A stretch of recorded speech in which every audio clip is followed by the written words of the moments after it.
রাসূল করিম সাল্লাল্লাহু আলাইহি ওয়াসাল্লামের সন্তান, কন্যা সন্তান ছিল। আর রাসূল করিম সাল্লাল্লাহু আলাইহি ওয়াসাল্লাম অনেক ভালোবাসতেন।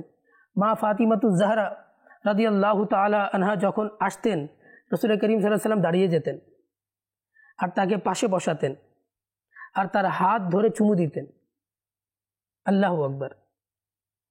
তো রাসূল করিম সাল্লাল্লাহু আলাইহি ওয়াসাল্লাম এই পৃথিবীতে এসে নারীদের অধিকার প্রতিষ্ঠিত করেছেন। কন্যা সন্তানকে কিভাবে সম্মান দিতে হবে সেটা শিখিয়েছেন।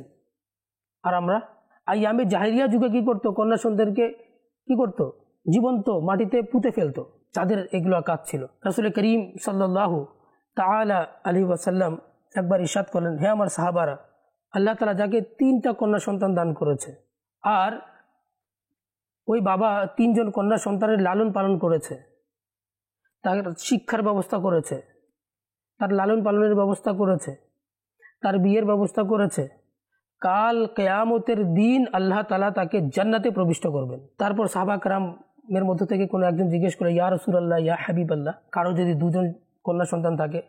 রাসূল করিম সাল্লাল্লাহু আলাইহি ওয়াসাল্লাম বলেন, যদি কারো 2জন সন্তান থাকে আর 2জনের যদি দেখাশোনা করে আর 2জনের যদি লালন পালন করে আর 2জনের বিয়ের ব্যবস্থা করে, আল্লাহ তাআলা তাকেও জান্নাতে প্রবেশ করবেন। আবার আরেকজন বলল, ইয়া রাসূলুল্লাহ, ইয়া হাবিবাল্লাহ, যদি কারো একটা কন্যা সন্তান থাকে? রাসূল করিম সাল্লাল্লাহু আলাইহি ওয়াসাল্লাম ইরশাদ করলেন যে হ্যাঁ, যদি কারো একটা কন্যা সন্তান থাকে, তারও যদি বাবা লালন পালন করে এবং তার দেখাশোনা যদি করে, তার বিয়ের ব্যবস্থা করে, তাহলে আল্লাহ সুবহানাহু ওয়া তাআলা ওই বাবাকেও জান্নাতে প্রবিষ্ট করবেন। আল্লাহু আকবার। আবার অনেক ভাই আছে, অনেকে টেনশন করতে পারে যে আমরা বাবার ইন্তেকালের পরে আমরাই ছিলাম, অনেক ভাইরা কি করে দেখা যায় যে নিজের বোনদের বিয়ের ব্যবস্থা করে। যদি কোনো ভাইও যদি তার বোনের ছোট বোনের লালন পালন করেছে, তার শিক্ষা দীক্ষার ব্যবস্থা করেছে, তার পড়াশোনার ব্যবস্থা করেছে, তাকে বিয়ের ব্যবস্থা করেছে, আল্লাহ তাআলা ওই ভাইকেও কাল কিয়ামতের দিন আল্লাহ তাআলা জান্নাতে প্রবিষ্ট করবেন। আল্লাহ তাআলা নারীদের কেমন মর্যাদা দান করেছেন, কন্যা সন্তানকে মর্যাদা দান করেছেন।